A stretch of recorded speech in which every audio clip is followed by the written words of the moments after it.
क्योंकि वहां ज्ञान भी पीछे छूट जाता है। तुम्हारे अंदर ही सत्संग हो रहा है, तुम्हारे अंदर ही परमात्मा की वाणियां उतर रही हैं, उनको पकड़ने का रास्ता मैंने आपको दिया हुआ है, पकड़ लीजिए और सुनिए।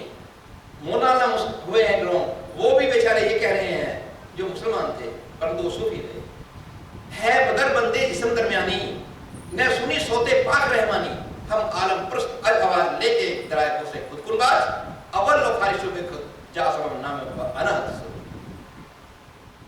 है बदर बंदे जिस्म दरमियानी। वो समझा रहे, अरे बंदे, परमात्मा समझा रहे हैं बंदे को, जीव को, अरे बंदे है दर बंदे जिस्म दरमियानी, मैं तेरे ऊपर बड़ा, मुझे आश्चर्य है, बड़ा अफसोस है, बड़ा है कि तेरे ही जिस्म के भीतर, तेरे ही जिस्म के है दर बंदे जिस्म दरमियानी, न सुनी सोते पाक रहमानी, तेरे अंदर एक बहुत पवित्र आवाज धुन ऊपर से उतर रही है जो रात दिन तेरे ऊपर बरस रही है, तूने आज तक नहीं सुनी। वही तो मेरी आवाज थी जो तुझे मेरी तरफ बुला रही है।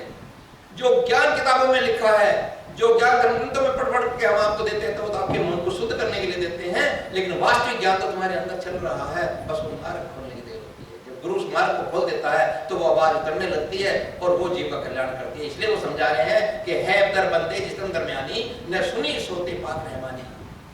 तूने आज तक उस पाक रूहानी आवाज को नहीं सुना,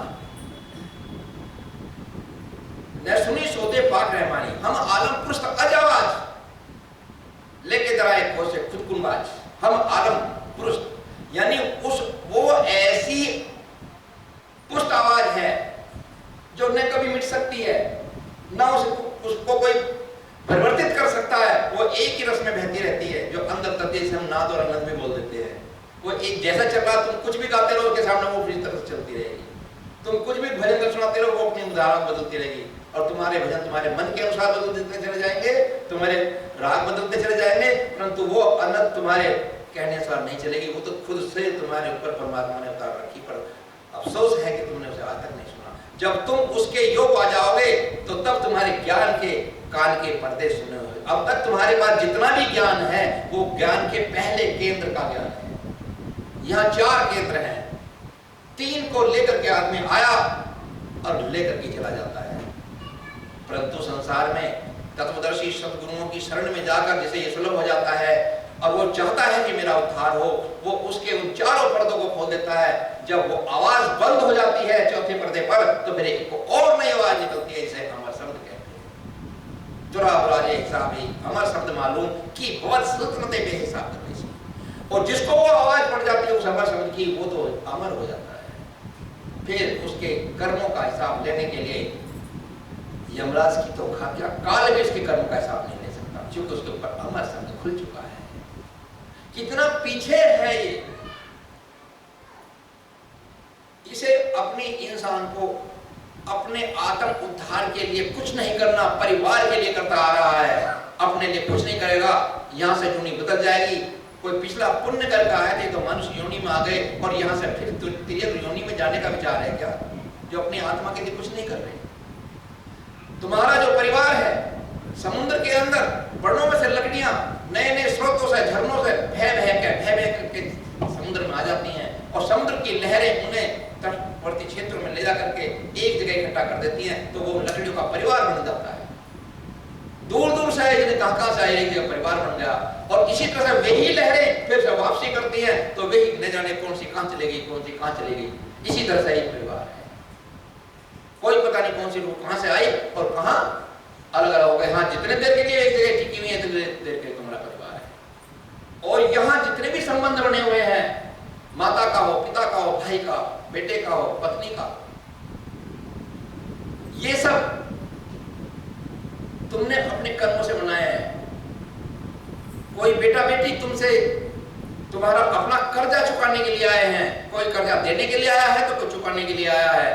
किसी को तुमने सताया है तो वो तुम्हें सताने के लिए आया हुआ है। तुमने किसी को मारा है तो वो तुम्हारे घर में वो तुम्हें मारने के लिए पैदा हुआ है। ये सब कर्मों के हिसाब से चल रहा है, लेकिन आप लोग अचेत हैं, तुम्हें आत्मा का कोई ज्ञान नहीं है। ये सारा संसार भटक रहा है। उस परमात्मा की वाणी को पकड़ो जो तुम्हारे घट के अंदर तुम्हें रात दिन ये सदा दे रही है ये नीचे यमलोक की बात मत सुन, ये काल देश की बात मत सुन, मैं तुझे अपना संकेत दे रहा हूँ, इस पर धारा पर चर्चा कर्म करो, मेरे पास चला। और ये धारा तुझे तत्वदर्शी सदगुरु संत पकड़ा देंगे, क्योंकि जब तक वे नहीं पकड़ाए तब तक तुम्हारा पहले तो सब बेकार चला जाएगा, तो वह कभी भी उसको नहीं पकड़ सकते। भगवान श्री कृष्ण जी क्या कहते हैं? गीता में मैंने एक मंत्र श्लोक लिखा था, इसमें लिखा था, पहले तो ये बात हम लोग परिवार की आपने समझ ली, इस दुनिया में सब कुछ मिल जाएगा, तात मिले पुनि मात मिले, शुद्ध प्रहात मिले युवती सुखदाई, राज मिले गजबाज मिले, सब साज मिले, मन कामा मिल जाए, लोक मिले सुरलोक मिले, विधि लोक मिले, वैकुंठ में भी जाए, सुंदर और मिले सभी सुख, संत समागम दुर्लभ भाई। माता पिता भाई बल समाज अच्छा सब सुख चैन तुम्हें मिल सकते हैं, लेकिन दुर्लभ है सत्य संग, कि तुम्हें सत्य का संग हो जाए, आत्मा का तुम्हारे अंदर प्रकाश आ जाए, वो बहुत दुर्लभ होता है। इसलिए श्री कृष्ण भगवान गीता में बोल रहे हैं, न रोदयति माम योगो न सांख्य धर्म एवच न स्वाध्याय अस्तपस् त्यागो निष्ठा पूर्तम न दक्षिणा व्रतानि यगस्य छंदानि तीर्थानि नियमयास्त्यमा यथा वरुन्धे सत्संग सर्पाभय हीनमा। अर्जुन, मैं किसी की पकड़ में आने वाला नहीं हूं कि कोई मुझे पकड़ ले और चाहे जहां बुला ले चाहे जो बात कर ले, ये सबके लिए दुर्लभ है। मैं किसी सांख्य ज्ञान से भी हासिल होने वाला नहीं हूं, न किसी योग से ज्ञान हासिल होने वाला हूं। अच्छे अच्छे योगी वर्णों के अंदर योग लगा लगा कर तब तब के मर गए और मुझे नहीं पा सके। स्वाध्याय पाठ पठन से भी मैं नहीं मिलूंगा, तपस्या करने से भी कोई एक टांग खड़ा है, कोई हाथ उठाए खड़ा है, इनसे भी मैं नहीं मिलूंगा, मैं इनसे भी नहीं मिलूंगा। नेष्पूर्ति दक्षिणा, और मैं तुम जो नेष्ट पूर्ति के लिए यानी अपने अशुभ कर्मों को, नेष्ट माने बुरे कर्मों को मिटाने के लिए जो दान कर रहे हो, दक्षिणा दे रहे हो, उससे भी मैं नहीं मिलूंगा, क्योंकि वो तुमने अपने लिए दी है, अपने कर्म खत्म करने के लिए, आत्मा के लिए तुमने फिर भी नहीं दिए, वो भी तुमने, इसलिए मैं उससे भी कुछ नहीं होता कि दान दक्षिणा से भी मैं खुश हो जाऊं। व्रतानि यगस्य छंदानि तीर्थानि नियमयामा, यानी व्रत कर लो, यज्ञ कर लो, चाहे बड़े बड़े छंद आदि का भजन कीर्तन गा लो, रात दिन कीर्तनों की तालियां बजती हैं, मैं नहीं मिलता, मैं सुलभ नहीं हूं। आज भगवान श्री कृष्ण आए थे, मैं तो 52 फेर कर रहा हूं, प्रभु आगे अपना प्रवचन सुन लो। जय श्री कृष्ण। अब वो आएंगे, अब खड़े हो जाएंगे, और यदि मैं ये चाहूं कि आप उनसे फिर वो बुलवाऊं तो फिर बोल जाएंगे जो मैं कह रहा हूं। तो सुनो, मैं न तो व्रतों से खुश हूं, न यज्ञों से खुश हूं, और न छंदानी यानी भजन कीर्तन संसद ये गाने से भी खुश नहीं हूं, तीर्थानी नहीं होगा, और ना ही मैं ये कि तुम तीर्थ में घूमते फिरो, ना ही यम और नियम में बंधा हुआ हूं।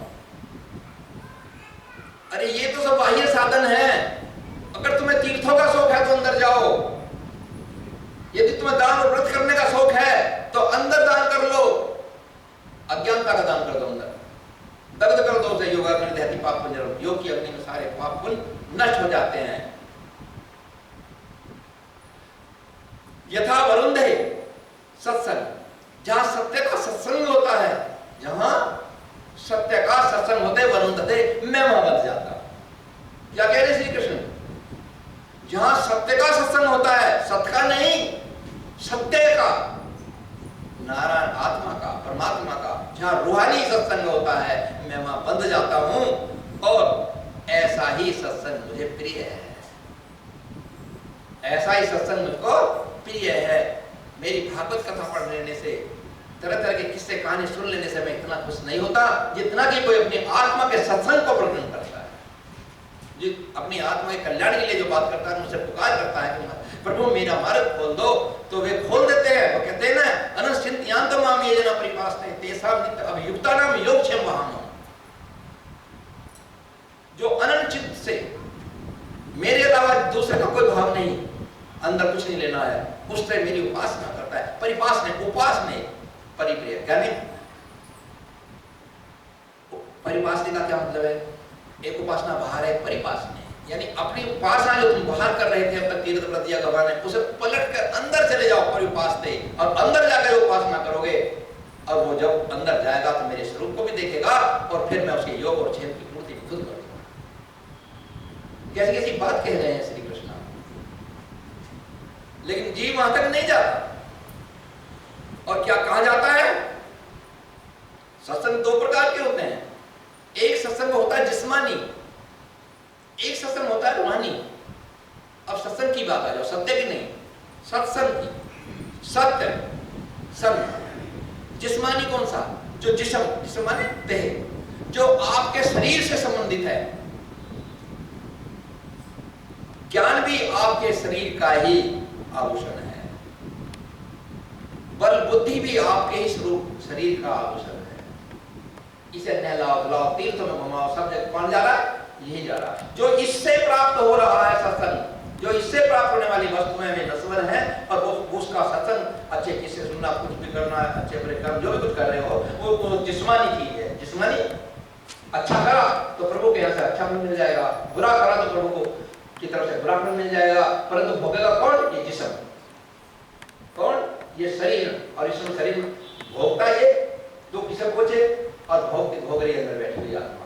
तो आत्मा को ये शरीर धारण करना भी दुर्लभ और मुश्किल हो रहा है, टिकाना मुश्किल हो रहा है, क्योंकि इसके कारनामों के कारण वो आत्मा जेल में चल रही है, जिसके अंदर उसे निकाल रहा है। ये जिस्मानी सत्संग है जो बाहर की शिक्षाएं देता है तुम्हें, लेकिन ये जरूरी है, ऐसा नहीं कि जरूरी नहीं है। अंदर का जो सत्संग है वो रूहानी सत्संग कहलाता है, और रूहानी सत्संग केवल परमात्मा से जुड़ता है, और परमात्मा से ना बुद्धि जुड़ सकती है, ना मन जुड़ सकता है, और केवल आत्मा जुड़ सकती है, क्योंकि आत्मा उसी का नूर है, उसी का स्वरूप है असल, क्योंकि सजातीय वस्तु से सजातीय वस्तु ही उसमें मिल सकती है। ठीक है ना? घोड़ों के साथ बकरी नहीं मिल सकती, कुत्तों के साथ शेर नहीं मिल सकता, क्योंकि वो सजातीय नहीं है, विजातीय है। ऐसे ही परमात्मा के साथ आत्मा ही मिल सकती है, क्योंकि वो उसका स्वरूप है, और कोई नहीं मिलता। चित्त बुद्धि मन रास्ते में भगा दिए जाते हैं, इससे पहले योग की अग्नि उनको दग्ध कर देती है, और वो फिर भाग जाता है। तो सत्संग का प्रभाव पड़ता है।